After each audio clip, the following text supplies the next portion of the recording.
नमस्कार क्रिकेट प्रेमी साथीहरू।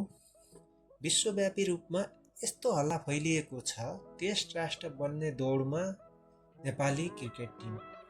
विश्व क्रिकेटको सर्वोच्च संस्था आइसिसीले आगामी दिनमा केही नयाँ देशहरूलाई टेस्ट राष्ट्रको मान्यता दिने सम्भावनाबारे चर्चा सुरु भएको छ। यसैसँगै विश्व क्रिकेटमा नयाँ शक्ति थपिने सङ्केत देखिएको छ। हाल युनाइटेड स्टेट, नेदरल्यान्ड, स्कटल्यान्ड र नेपाल टेस्ट राष्ट्र मान्यता प्राप्त गर्ने दौडमा छन्।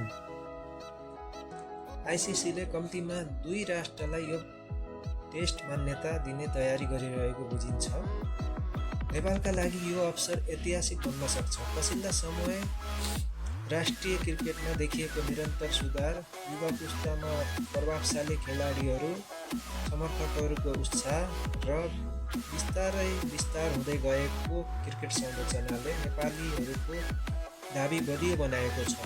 विशेष गरी सीमित ओभरका क्रिकेटमा नेपालको प्रगति उल्लेखनीय रहँदै आएको छ। तर टेस्ट राष्ट्र बन्नको लागि केवल प्रदर्शन मात्र पर्याप्त हुँदैन। दीर्घकालीन संरचना, घरेलु प्रथम श्रेणी प्रतियोगिता, पूर्वाधार, आर्थिक स्थायित्व र नियमित उच्च स्तरीय प्रतिस्पर्धा पनि उत्तिकै आवश्यक मानिन्छ। अब मुख्य प्रश्न यथावत छन्।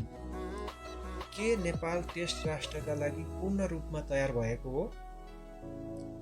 के आइसिसीले नेपाललाई यो ऐतिहासिक अवसर प्रदान गर्छ? तपाईको विचार के छ?